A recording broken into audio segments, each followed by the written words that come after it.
Now that our motherboard is installed, we are ready to install our CPU. This is a Pentium 3 processor, and it comes with its active heatsink cooled by a fan. The heatsink comes with 4 legs, for which the Pentium 3 cartridge provides the locking receptacles.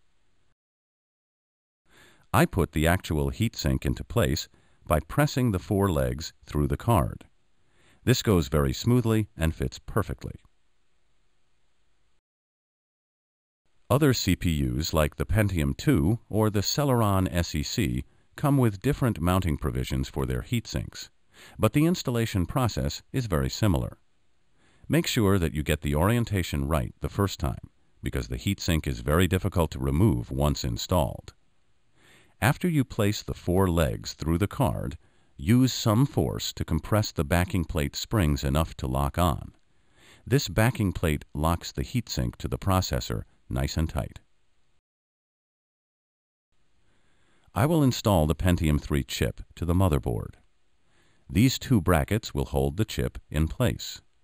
And again, I have to tell you, if you don't have a Pentium 3, the way you have to put your particular chip into place depends on how the processor was designed by its manufacturer, but the installation process is very similar. So here you see the contacts. They have to go into the socket, and this little notch has to fit into the socket. Make sure that the chip with its notch of the contact edge fits into the socket in the right way. When the contact line of the chip matches the way the socket is prepared for it, push the chip in. Now it is installed perfectly. Make sure you install your processor like this. This is the connector from the heatsink fan.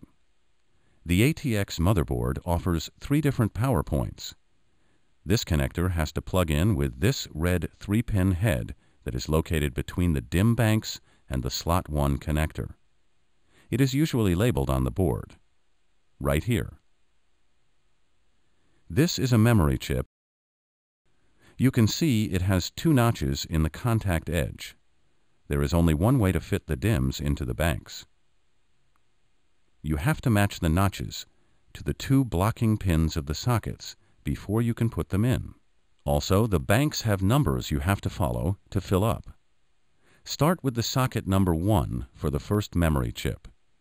It is important to check your motherboard manual for information on which banks have to be filled up first and in what combination. When you have chosen the right socket for your DIMM, lower the white thumb tabs on either side of the DIMM socket and then insert the chip into the socket. All right, make sure it fits nice and tight.